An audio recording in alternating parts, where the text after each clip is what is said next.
You are listening to Claret and Blue, an Aston Villa podcast brought to you by Birmingham Live. Hello and welcome to the latest episode of Claret and Blue. This week we're joined by a very special guest, Ian Taylor. How are you, Tayls? Very special guest. I like that, man. I'm good, thanks, mate. I'm good. We've already got you on, so I don't need to butter you up anymore. We've already sealed the deal by getting you on in the first place.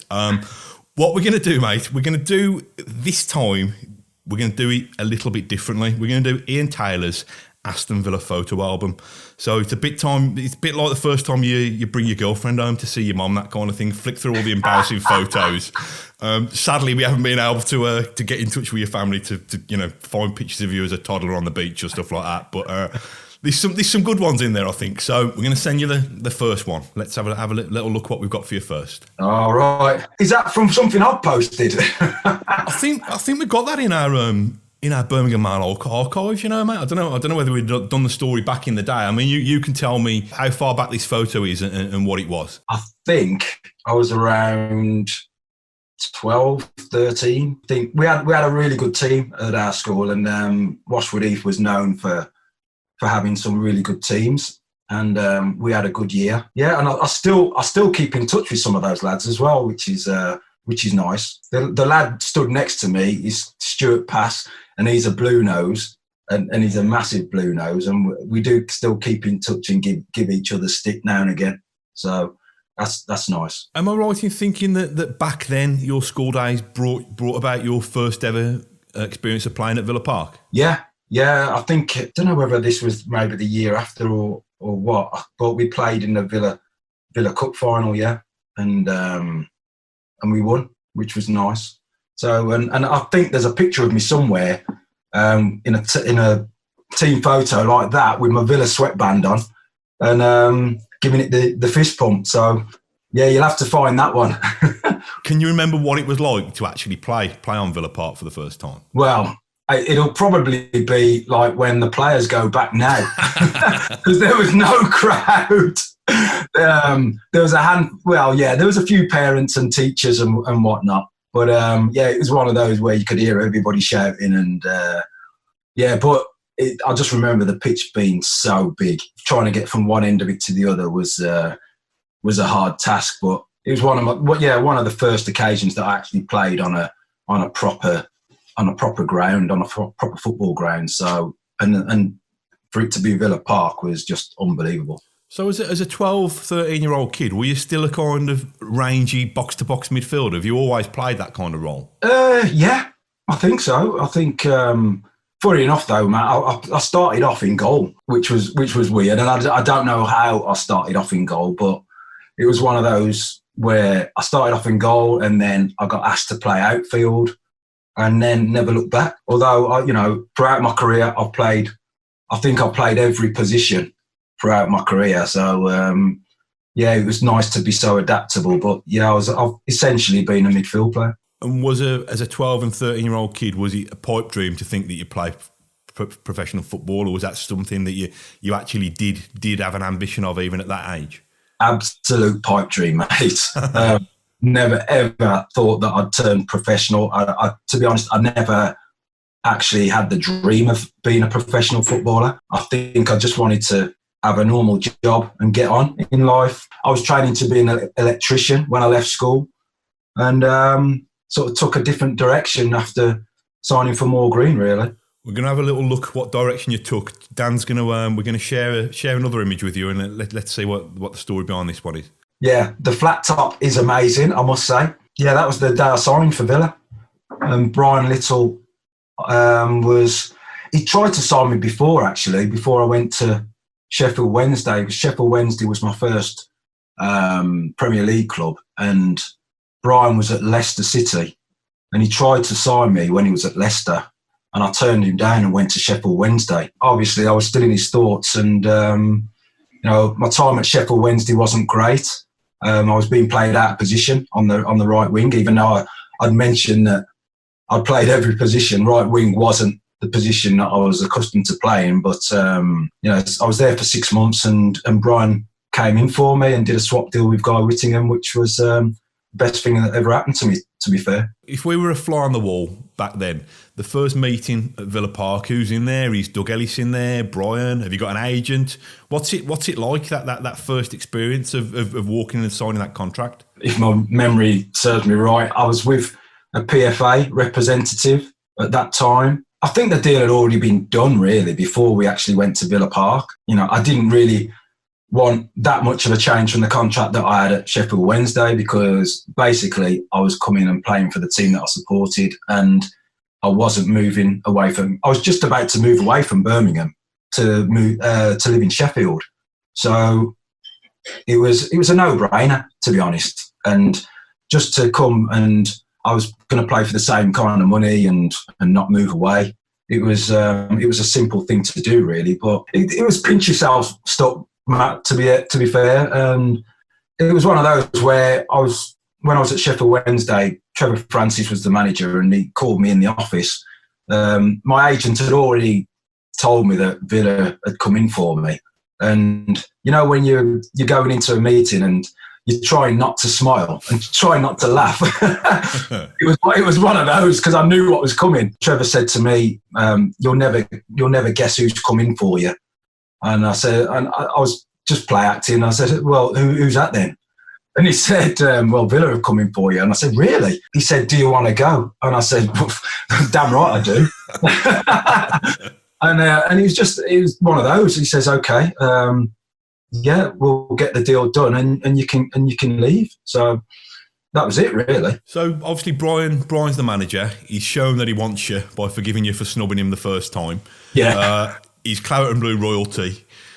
What was it like? We chatted to Lee Hendry recently, and he was saying that he finds Brian a lot easier to get on with now post-football, because he was so serious and so kind of stressed, but in a good way. When he was Villa manager, he wanted to make sure he did everything right, that he probably didn't let his guard down as much. Was that your experience of him as well? Yeah, I think a lot of managers would say that, you can't be the player's friend, so, you've got to be that little bit tougher. Yeah, Brian's the nicest man you'd ever meet now, but, back then, of course, he had to be serious, and the business side of things had to take over. So, but yeah, Brian was great with me, and to be his first signing, because obviously, I was somebody that he thought would add to the team straight away.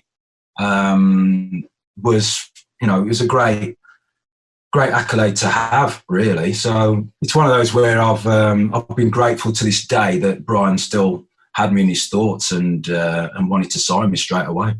So what's your relationship like with Brian now? I presume you still see him at Villa in the posh seats occasionally? Well, to be honest, mate, we travel together, we sit together, we represent the club together, which is fantastic, because Brian's still held in massive esteem at the football club, and he is a Villa legend. So to be with him for matches and representing the club, it's I'm just really grateful that I'm still sort of part of things and can represent the club that in the way that I can. When you and Brian are sitting watching a game together, what are you like? Do you kind of you off your feet? Are you heading every ball, or? Put it this way, I've been told to calm down on many an occasion in a director's box, mate. It's hard sometimes to restrain yourself and still represent the club in the right way, especially when some of the big games that we've had recently and in recent years. It's tough to sort of hold your emotions in, and especially when you're away at Blues and stuff. When Jack's sticking that winner in, it's and you're sat in the middle of in all the Birmingham City fans. It's a tough task, mate. Let's have a little look at the next photo in our Ian Taylor treasure trove.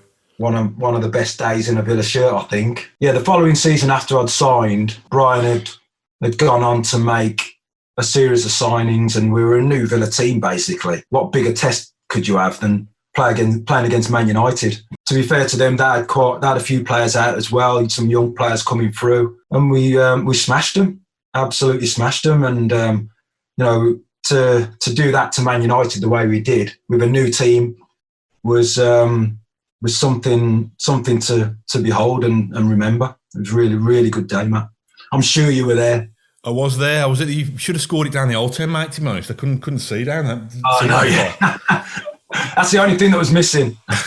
There wasn't anything missing that day, mate, trust me. Can you remember the famous bit of punditry on the night on Match of the Day? Yes, of course. Alan Hansen saying that Man United wouldn't win anything with kids, and then they went on to win the double, was it, or treble? Half decent, those kids, weren't they? Yeah, they were all right. A young David Beckham scored on that day, didn't he? Yeah, he did, yeah.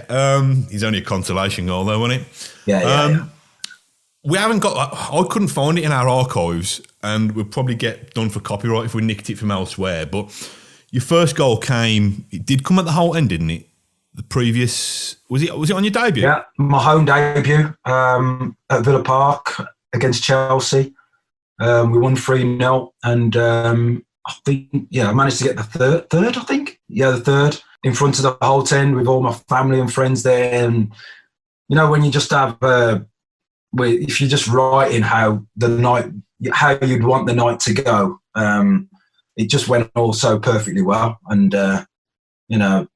countless people come and watch and to score in front of the whole 10, Matt, on my home debut with, the pressure on you as a new player coming in, with everybody thinking, who's this Ian Taylor that we've signed? It was brilliant. Superb, mate. The nerves I had on that night were unbelievable. I can't even remember how I played, to be honest. But, to win 3-0 against Chelsea and to score, it was just a weight off my shoulders, because I knew that, there's a lot of pressure and a lot of people thinking, who's this guy? And, it was just a statement really to say, yeah, I'm here and I can play a bit. It was just the start really. And it was the start of a great career at Villa. The short time I had at Sheffield Wednesday, you always question yourself, are you good enough to play in the Premier League? Up until then, I'd only been playing league football for like 2.5 years. You do question yourself whether you're good enough to be playing at that level. To come to your hometown team and having to perform then with all the pressure of your friends and family and people wondering who you are. It's it was a weight off the shoulders massively. Well, we're gonna have a little look at the next photo for you and see where that takes us. That was a photo shoot that we did for the Squaddies video. So it was sort of a review of the season. I can't remember what year it was, to be honest. Yeah, Big Hugo's there. God bless his soul. Bosley, Yorkie, Andy Townsend, Gareth Southgate and Savo. And it's just a fun photo shoot we did where, John Gregory was calling us Squaddies and we were his army and whatnot. And they just wanted us to dress up in army gear. I'd like to think we looked all right.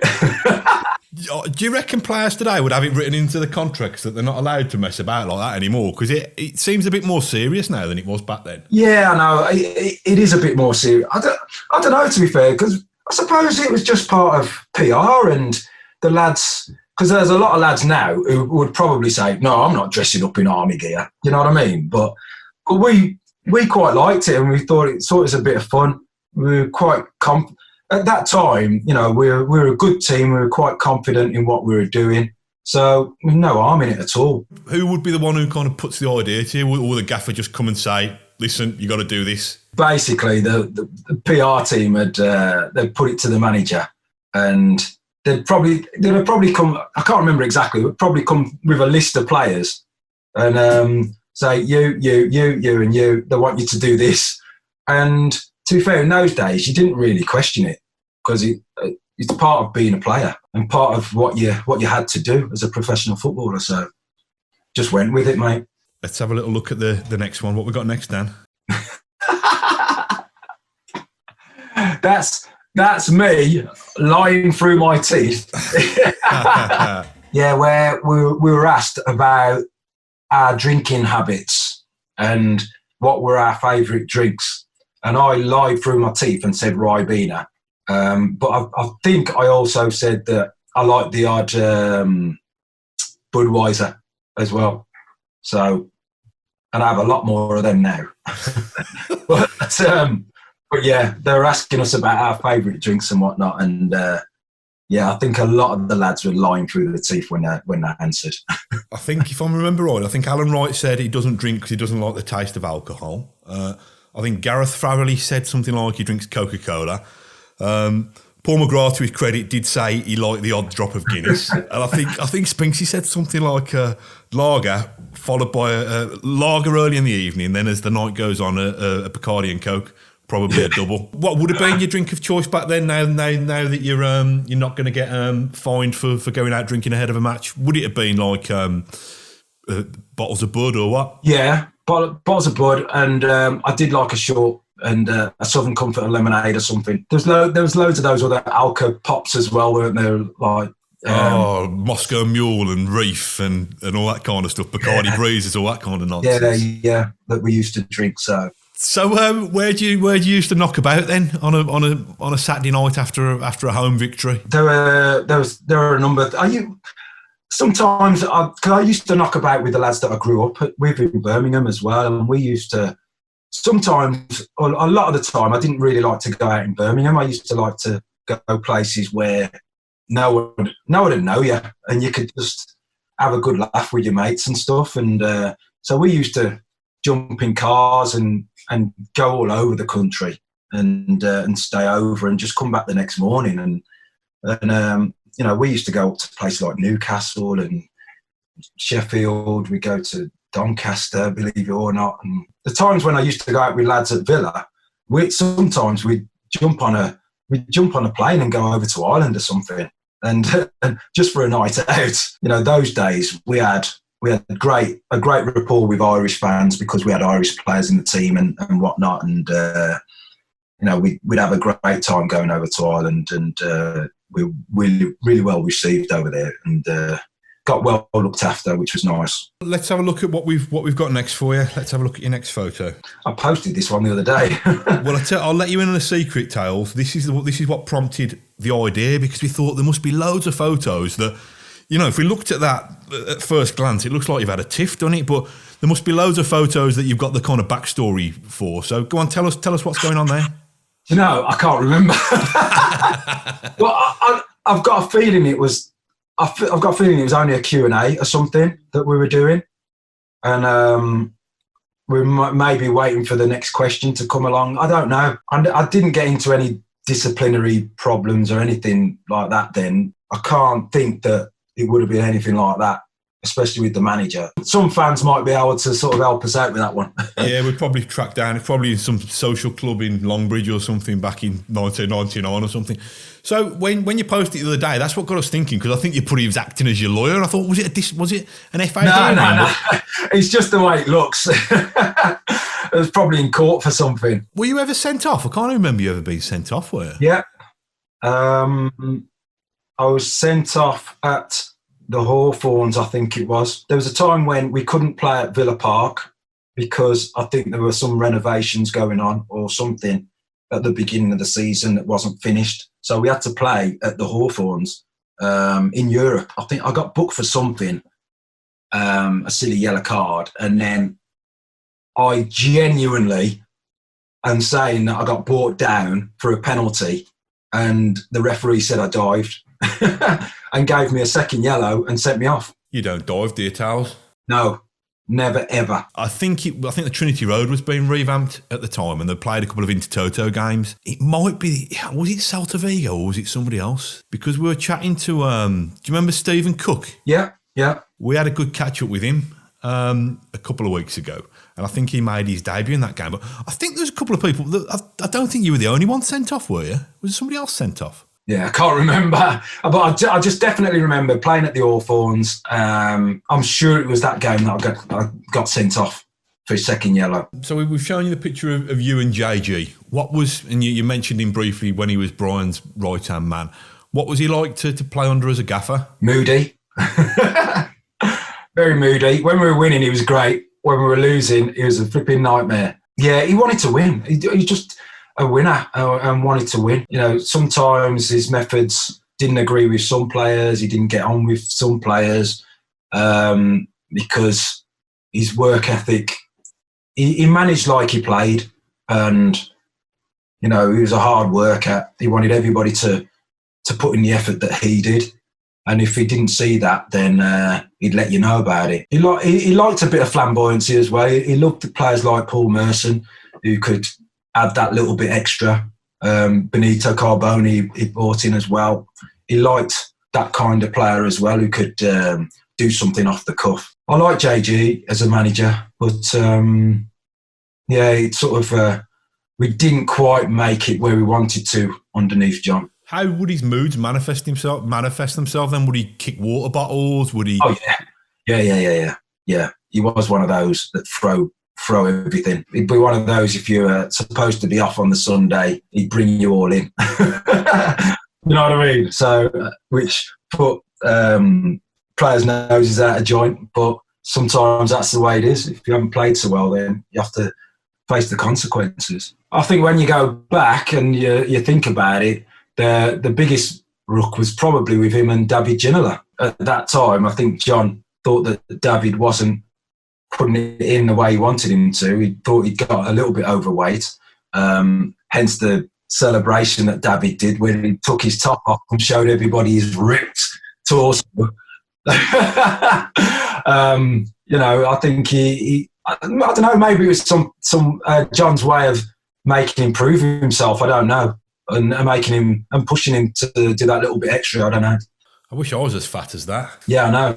I do too as well, mate. Obviously, John was great for the press for his sound bites. I think he recommended that referees should have the testicles wired up to electrodes or this kind of thing. What did you make of it when he came out and said that about Dwight? When Dwight went to Man U and he said, if I'd got a gun, I'd have shot him. I understood him, to be fair, because I think we were really close to being a top side. And then, you know, Man United comes and takes your best player. It just killed us, really, because as players, we were like, yeah, Dwight was our best player. And it was one of those, we always used to go out thinking, you know, if we keep a clean sheet, then Dwight will get a goal and score for us and get the winner. Do you know what I mean? It was like that. And to rip that out of our side at that time was just gut-wrenching, really.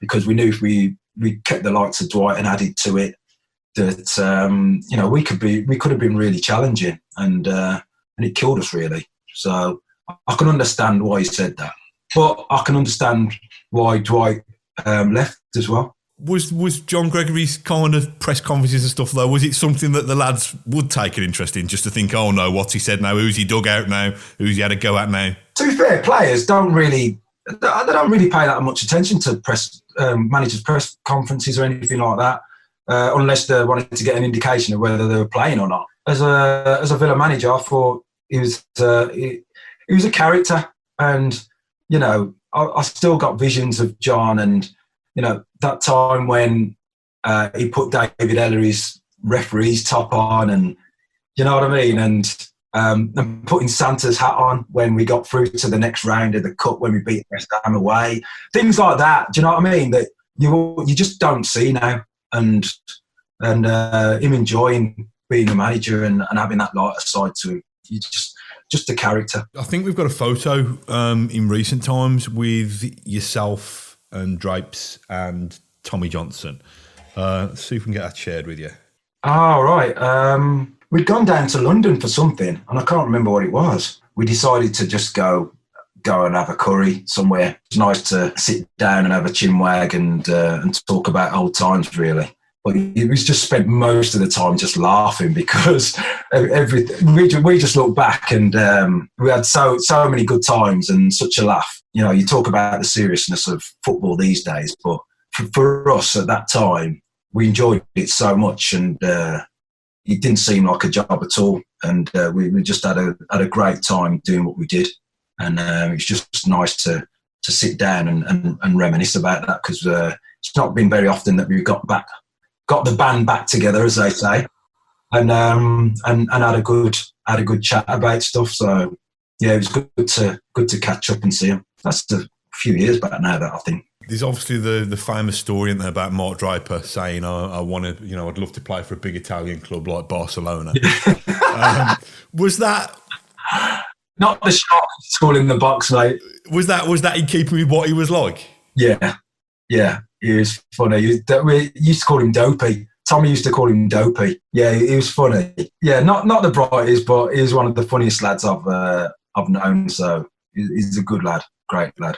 I think he's probably an underrated player as well, from my experience. Looking back, he was some player. Never quite fulfilled his potential. He had his fair share of injuries, which hampered him, I think. But a really talented player. I always remember that goal that we worked on. I think it was Tottenham that we worked on in training, where Andy Townsend rolled it to Drapes and he flicked it up and hit it over the wall. He always had that kind of talent, and we worked on that in training, and it never worked once. but to produce it in the game after working on it and working on it was fantastic. And yeah, it's just a shame that he never really fulfilled his potential. Give us a bit of insight into Tommy Johnson, because from the outside looking in, he always seemed like a kind of bit of a mischievous kind of, Jack the Lad kind of character. Yeah. And again, like I said earlier, he's one of the jokers in the dressing room. And we always had such a great laugh. And for Tommy, it was quite tough for Tommy, because he didn't really nail down a place in the team. But, when he played or when he came on as a sub, he always produced, and he scored great goals, and he was a goal scorer. And but for some reason, never really cemented a place in the team. But he's a great part of the squad.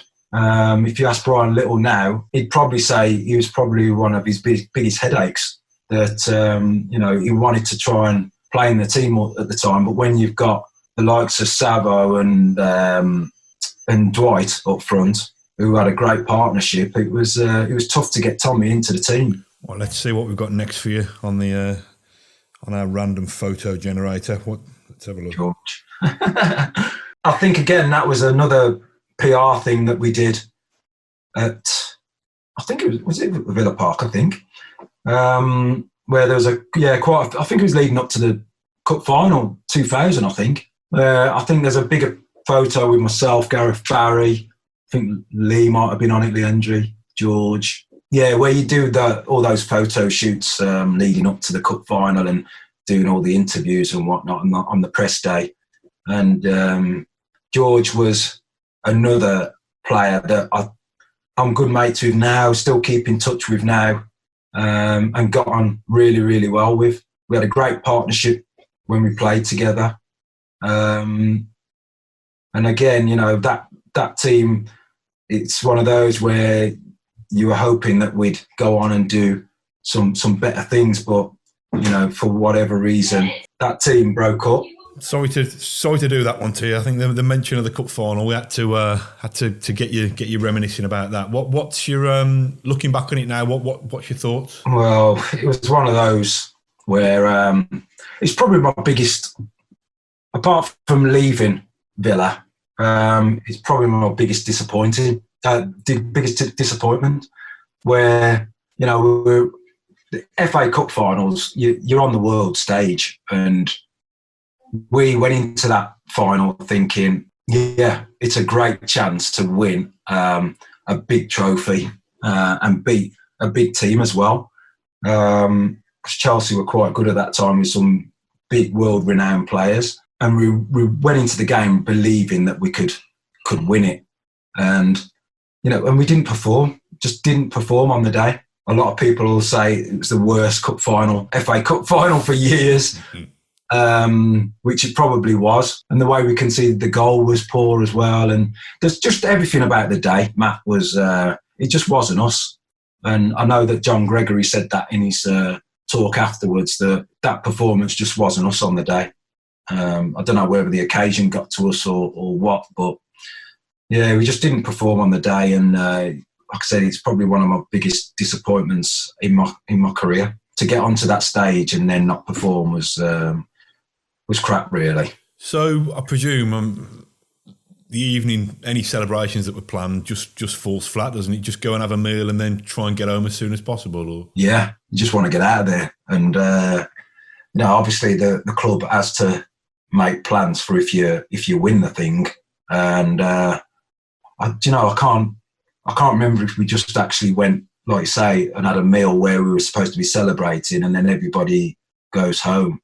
But I really can't remember that. The disappointment's there to see, really, where you just want to get off the pitch as quickly as possible. And, you get a loser's medal for that, and I do not even know where it is. I'm not sure whether we've got a picture of this, but we can certainly add one in. But let's take you back 4 years again then to 96, because if we're going to drag you into the depths of depression by reminding you of 2000, let's talk about, I don't know, is it your finest hour? Yeah, as far as winning something, of course it is, yeah.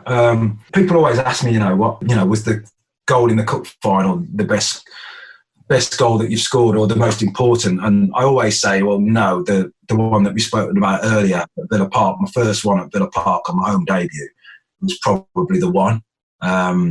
But yeah, obviously scoring in a major cup final and winning, it's right up there, Matt. And it's just weird that two seasons before, I'm sure you were there as well, at the '94 final against Man United, I was in the crowd with my mates, and 2 years later, I'm actually playing in the same final and scoring and winning it. So it's just crazy how it went. Yeah, I've been very lucky in my career. Luck has had a part to play in it, but I've had some great moments, and that was one of them. The script was perfect, really, wasn't it? Because you'd got like you say, the fan who was in the stands 2 years previously scoring. You got Dwight, who was the kind of Holt End darling.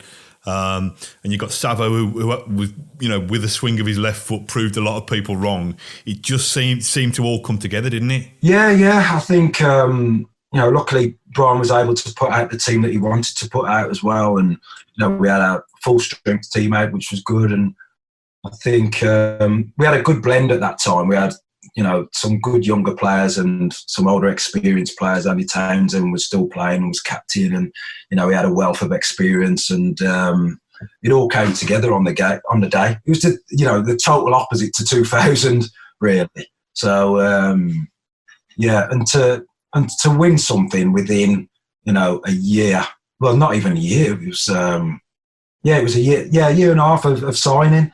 It's to get something that quickly was brilliant. So, looking back, Matt, we're still the last team to have won something major at Aston Villa Football Club. So, so in a way, you think, yeah, it's still good, but you want your team to be winning something, and that's what the game's all about, I think. Can you remember what the scenes were, the party scenes on the evening after that win? Not really, for the obvious reasons. I can't remember that evening at all. I just remember the celebrations, immediately after the game with the trophy and all that on the pitch and whatnot. To this day, I just wish that I've had, some mementos of myself holding the trophy. And I know there's the pictures of me, Dwight and Savo, but I've not really got that many records of me and, on that day, which, now you'd love to look back on. But yeah, I just remember celebrating after the game and with the likes of Hugo and Gareth and Yorkie, Drapes and whatnot. And it's, you definitely remember those celebrations, I tell you. But anything after that, I can't remember, mate. Well, something we have got a photo of is whatever we're going to share with you next. Let's have a look at this next one. Go on, then. All right. I can't remember. That must have been the same year then. 99, 2000 or 2000, 2001. And I know we were playing against Shearer, and Colin Calderwood was playing centre-back for us. And Alan Shearer has got this thing where he was backing into Colin all the time. And he was committing fouls every time the ball was coming up to him. And to be fair to Uriah Rennie, he was spotting these fouls. And, it just got to a point where he thought, I'm going to put a stop to this, because he kept elbowing Colin and fouling him and whatnot. And Uriah just suddenly gave him a red card. And I just thought it was hilarious, because who in the right mind would send off the England centre forward for persistent fouling at home at St James Park? You know what I mean? With a baying Newcastle crowd. And to be fair to him, he sent him off. And I just thought, I'll do it now. I just thought, yeah, crazy, mad. But, because it was something that you didn't really get sent off for in those days. So, fair play to him, sent him off. But, a lot of people remember my head rubbing. So were you head rubbing because you were surprised that the ref had the balls to send him off in the circumstances? You didn't. Yeah. You weren't head rubbing because you thought it was harsh. You thought it was deserved because of the persistent fouling. A bit of both, really. Those kind of fouls, nobody really at that time was giving fouls for. So, in a way, I thought it was harsh, but in a way, I just thought it was funny as well. So. But then, it gave us the advantage. Did we win? I'm sure we won. I think Joachim scored the winner, yeah. I think it was a 1-0 win. Yeah. So, thanks, Uriah Rennie. Am I right in thinking, Tayls, that head rub became a thing then? Did you introduce it into kind of goal celebrations occasionally? We did a goal celebration. Dion, I think Dion scored. It might have been the next game or whatever it might have been, but Dion definitely did the celebration. We all followed on. So it did become a celebration. Let's have a look what we've got next for you. Oh, right. I think that was in the build-up to Blues Villa, obviously. I wasn't playing then, was I, Matt? I can't remember. I don't think. I've done a little bit of homework before we got you on. I don't think you've ever played against Blues, have you? For Villa? No, I haven't. Look at my missus. Oh my God. I didn't know you were on there. Hey, that is out. Sorry. To be fair, mate, I said earlier, my biggest disappointment in my Villa career, obviously losing the 2000 Cup final and never playing against Birmingham, because I was either suspended or injured. And one of my biggest memories about playing, or more distinct memories about playing against Blues when I was at the club, was the Enkelman moment. Mate, honestly, I have never known, in all my years of going to football matches and playing in football matches, I've never known an evening like that, because not just the game itself, but the whole atmosphere, the whole night where the fog had come down, and and I know it was kicking off everywhere, because I remember going with my brother. I'm sure I was suspended, but I decided to get a ticket with my brother and go in the away end. And I remember parking our car a couple of miles away from St Andrews, because for obvious reasons, and walking to the ground. And obviously it was a Monday night, it was dark, it was foggy. It was one of those hoods up, head down, and walking to the ground. And my phone was going mental, because I just had mates who were in the know, obviously, telling me which direction to walk. Because it was kicking off here, it was kicking off there, it's kicking off there. Don't go this way, go that way. So I was getting directed to the ground to avoid the rucks. So just the whole atmosphere around it, and to lose the way we did was to this day, mate. It's such a disappointment. And I remember going in the dressing room after and asking Peter Enkelman that question that's still asked to this day: did you touch it or not? I've never seen someone so white and dazed and in a state of shock, because he couldn't believe what he'd done. And I don't think he ever recovered after that. Yeah, one of the biggest disappointments really is never playing against Birmingham and having to watch some of those games that they, that they obviously had over us at that time. I think you're right that it was that game and the game at Villa Park when Dion's ended up nutting Savage. I think Blues, it was their first year back, wasn't it? It was their first year in the Premier League. So I think all that kind of, tension built up over so long a distance with the clubs not playing each other. It all kind of, even the game at Villa Park, it all kind of erupted, didn't it? Yeah. And but people were just waiting for that. Probably they're more than us, waiting for that release. And it was horrible though, mate. Horrible. Not just playing against them that time, but and losing. But just the way we lost, really. I think we've got another picture. If Dan can share it, it's not that game when you're away, in the away end at St Andrews, but another game when you're amongst the fans at St Andrews. What's it like then? Are you? I mean, I've never been lucky enough to go to stand next to you at a match. Do you join in with all the chants? I suppose it's a bit different. Where'd you get that photo? That's on our archives as well. That is. We've got loads, mate. We'll share them with you after this. That's me and my brother. Yeah, mate. Honestly, it's good and bad at the same time because it's so good to be able to sample, like I used to, and go into the crowd and watch games and stuff like a normal fan. But at the same time, especially now, it's just constant selfies. You know what I mean? And you just want to watch the game and take in the game. But I can understand why people want to do it. So at the same time, I'll never turn anybody down for wanting a photograph. Never. It's one of those where you feel you have to do it. So it's not a problem. But yeah, I've never seen that photo before, which is I'll keep that one. Now with the role that I've got, it's rare that I do that anymore, but it's nice now. When was the last time? I think the year before we got promoted, I think I went to Ipswich, which was good. Oh, and I did Rotherham away that season as well, in with the fans as well, which was good. Yeah, it's a shame I can't do it so much now, but my brother looks a lot different to that now as well. Right, let's have a little look what's up next for you. Hang on a minute. We won't keep you forever, mate, I promise. Oh, sorry. Yeah, I'm just looking at the other picture. That was at Rotherham away. And I think I took a selfie with a fan who was a bit worse for wear, mate. And his mates were taking the mick out of him. So I thought I'd have a photo with him.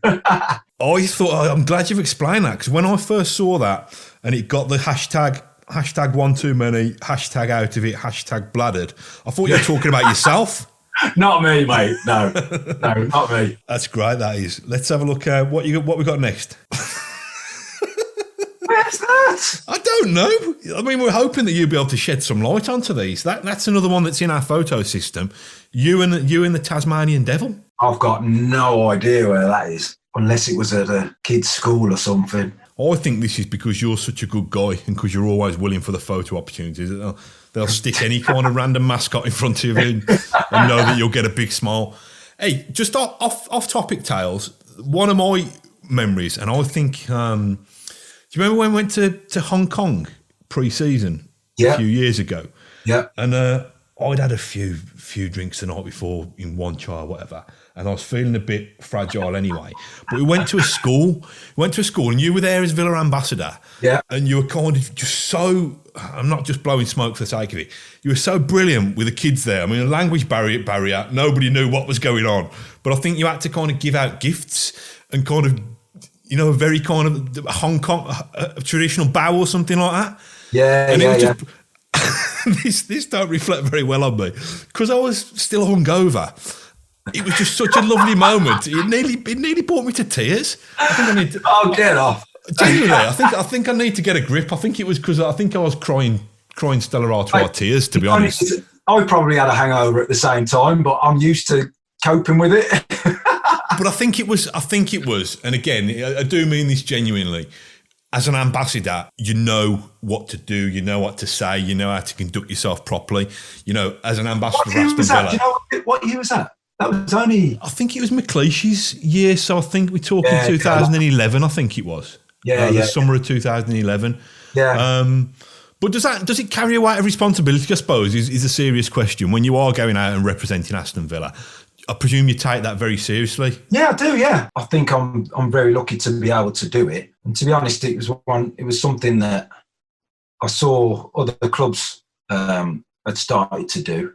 And I just put myself forward, and the club sort of embraced it, which I thought was great. So I try and I just see myself as very lucky, Matt. I'm very lucky to be able to still go to the games and sit in good seats and watch us play, and that's all I want to do really. So to be able to go.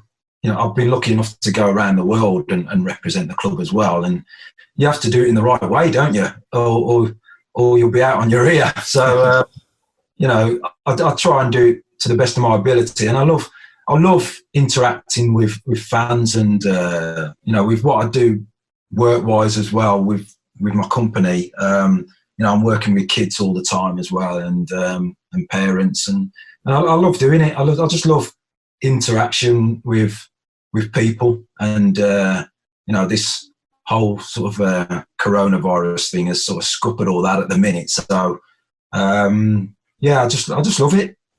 Brings me on to if Dan can, if we can get the hint of what picture I'm thinking of now, it's kind of almost this everyman quality that I think you've got. Kind of, you're just as comfortable kind of rubbing shoulders with people in boardrooms as you are with speaking to fans, speaking to people from different cultures around the world. I think. No, listen. We've got one of you. Hang on, which one is it? He's probably sent the wrong one now. The one in Ibiza. Oh, that's the one. That's the one. This is you still being a young man with some younger footballers with what I was leading up to in a roundabout kind of a way. So how just you're 51, aren't you now, Tayls? If you don't mind me saying, how do you stay so cool? How do I stay so cool? I don't know about that. Yeah, look who you're talking to, mate. I've always liked to look good, Matt, to be fair. What's good about this is that, players like these, present players, have respect for lads who have played previously. Do you know what I mean? And what was so good about that trip was that and it was actually the trip where there was a bit in the news about some of the England players getting into trouble in Ibiza as well. So it was around that time, and I bumped into the lads and at Ocean Beach, where Gary Lineker's brother runs it, and again, he's one who sort of respects the fact that I've been a player and all that kind of stuff, and has become a mate, and it's just great having that respect, really. Oh God, it sounds like I'm a bit of a fanboy here flirting with you. How do you stay in such good shape? Is there an Ian Taylor fitness regime, or you're just naturally a fit and athletic guy anyway? When 9 months before that you're going to Ibiza, you put the training in. And you want to be able to have photos like these next to these lads. My mates now, and actually we did book for this summer, which looks like now it's a no-go, obviously. And they've all been in training for this summer because they were fed up with standing next to me in photos. So, they'll be a bit gutted now that they've put all that work in and they're not going. So, but yeah, we're going to plan to go next year. But mate, I've always been one where, if I want to go on holiday, I'm going to go on holiday. I don't care what anybody says. I'll still go away with the lads and I'll still go and have a good time because, you never know when your days are going to be gone. So you got to go and have a good time. Listen, we've got a couple more to throw at you, then we'll let you go because you've been good as gold. So let's just rattle through the last couple and see what we've got for you. God, I can't remember what that was for either. I think I got invited down again for a photo shoot at the ground, but I can't remember what this was for. Do you know, I've got a theory, Tayls, and I might have just made this up, but was there not a problem with some kind of infestation of pigeons or something at Villa Park, or some kind of vermin? Yeah, and I had to get this in to get rid of them. I just remember crapping myself. and try not to get hit by a wing. Do you know what I mean? It was like flipping out. This thing's massive, and I've never ever done anything like that before in my life. So yeah, I was crapping myself. Again, it was a good thing to do, but yeah, another experience that Tayls has had. Ian Taylor, in it, you know, he can deal with all walks of life, all people, and all species as well. Tasmanian devils, birds of prey. Hey, on the inside, I'm flipping totally doo-dooing myself, but yeah, still got the smile on. That's it. You got that fixed. Go on then. Let's have a look at the next one. Round where I live, we're great at having these fancy dress parties and whatnot in the village, and that was obviously Halloween. My wife, she's into hair and makeup and stuff, and she's brilliant at doing the whole makeup side of things. And you know, I've been someone out of Star Trek with the flipping Spock ears. I've done that. I've been the baddie in James Bond, which I thought you might have had with that, because I know that's on my Instagram as well. And yeah, I don't mind dressing up and doing the whole thing. And yeah, it was good fun, mate, because my wife's quite good at doing that kind of stuff. So yeah, the whole family sort of did it, which was good. Have we got another one along those lines? I think we might have another dressing up one. Yeah. 70s night, I think it was, that we did at a mate's. And yeah, I just thought I'd done the old afro.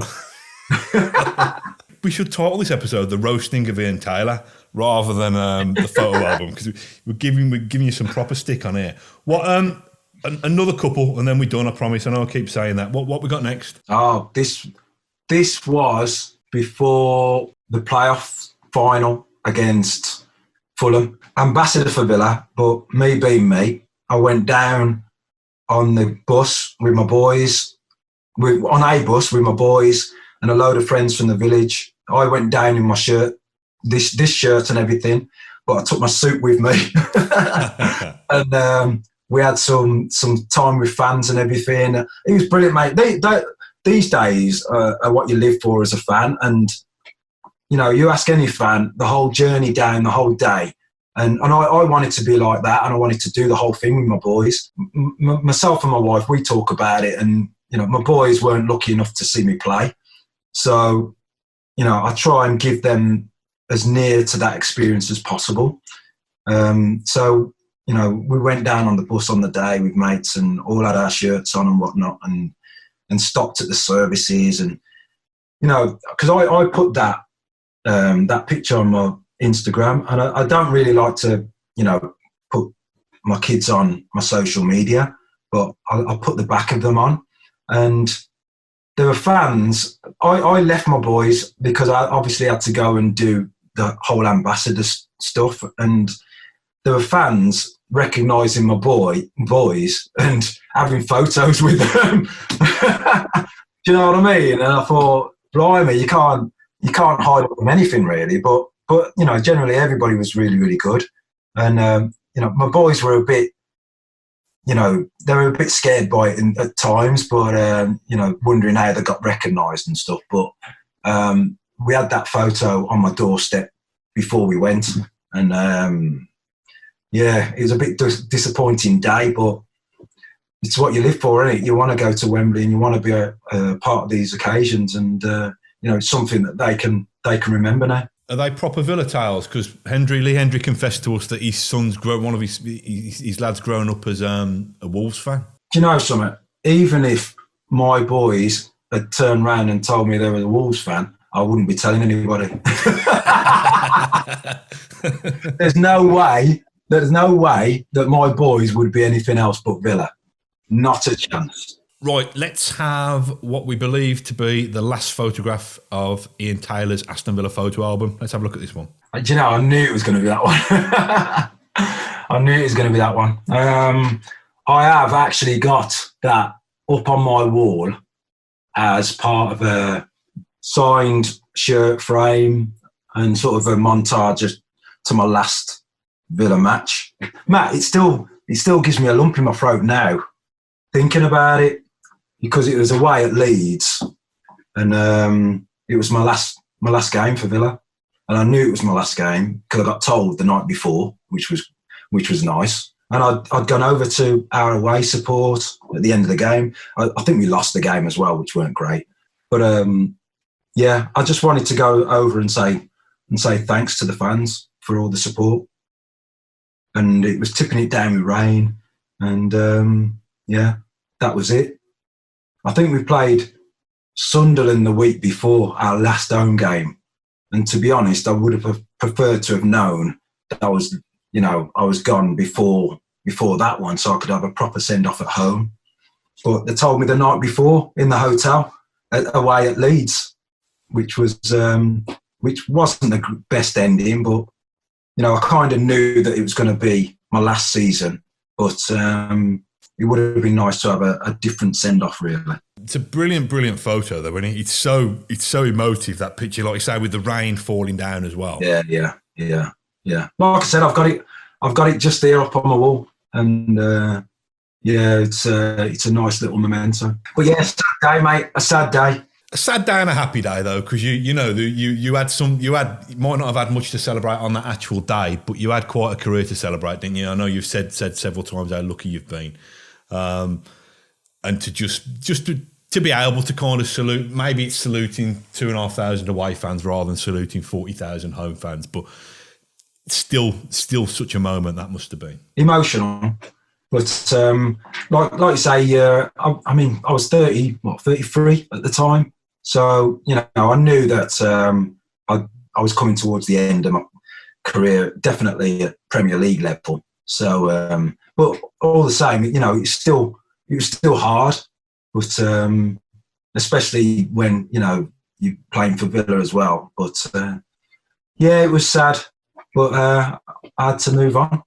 I just wanted to say thank you for being so much fun. Thank you. I hope it's been enjoyable for you as well, having a bit of a good, mate. It's good. Bit of a wander down memory lane. And just thanks for being you. Thanks for being a legend. And just make sure that you and yours keep safe during these weird and worrying times. And hopefully we'll be back together to all catch up with it for a pint sometime soon, mate. Yeah, definitely. Right. Yeah. Thanks, mate. Thank you for listening to Claret and Blue, an Aston Villa podcast. If you enjoyed today's episode, then please let us know. We love hearing your feedback. We'll be back soon with another episode. Until then, up the Villa.